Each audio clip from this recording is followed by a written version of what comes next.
राधे कृष्णा दोस्तों, आप सभी का हमारे यूट्यूब चैनल में स्वागत करती हूँ। सभी दोस्तों का, सभी दर्शकों को आशा करती हूँ कि आप लोग अच्छे होंगे, स्वस्थ होंगे। आप सबके बीच हम बहुत प्यारी ननद भाभी का हंसी मजाक भरी कजरी गीत लेके आए। इस समय कजरी का ही माहौल चल रहा है, सावन आ गया है और आप सबके बीच कजरी लेके सुनना। फुल वॉच आप लोग सुनना, कैसा लगा कमेंट में ज़रूर लिख के बताना। फुल वॉच रहना आप लोग, और इस बहन पे थोड़ा अपना सपोर्ट करिए। आप लोग की सपोर्ट की बहुत ज़्यादा ज़रूरत है।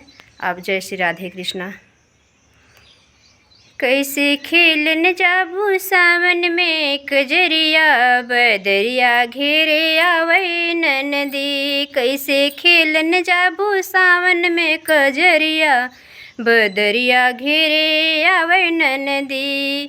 एक त जात हो अकेली, संग में सखी नहीं सहेली। एक तो जात हो अकेली, संग में सखी न क्यों सहेली। गुंडा घेर लई है, गुंडा घेर लई है तो हरी डगरिया, बदरिया घेरे आवै ननदी। गुंडा घेर लई है तो हरी डगरिया, बदरिया घेरे आवै ननदी। कैसे खेलन जाबू, कैसे खेलन जाबू सावन में कजरिया, बदरिया घेरे आवै ननदी। कैसे खेलन जाबू सावन में कजरिया, बदरिया घेरे आवै ननदी।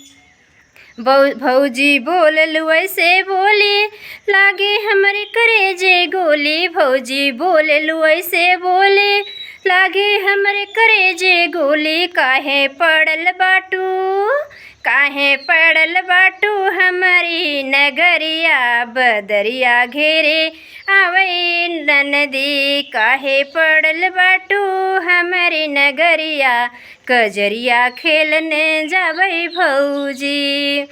कितनो फांसी पे हो चढ़ गए, कितना जहर खाए के मर गए। कितनो फांसी पे हो चढ़ गए, कितनो जहर खाए के मर गए। कितनो पीसत बाटे जेल में चकरिया, कजरिया खेलने जाबै भौजी। कितनो जेल में हो पीसत हैं चकरिया, कजरिया खेलने जाबै भौजी।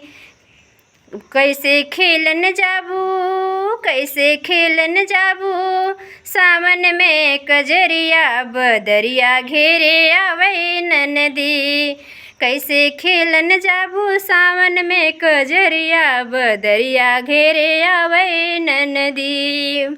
संग में नाही सखी सहेली, कैसे जाबू ननदी अकेली।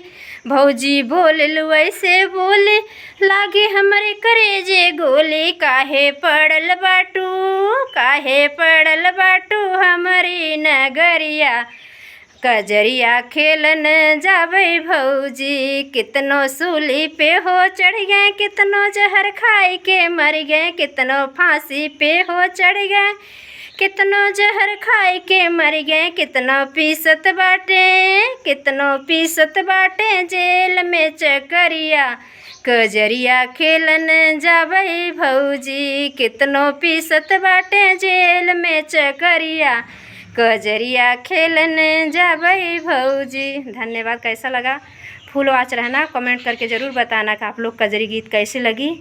आप लोग स्वस्थ रहें, मस्त रहें, अपने अपने काम में व्यस्त रहें। थोड़ा टाइम इस बहन के लिए भी निकालते रहें। धन्यवाद।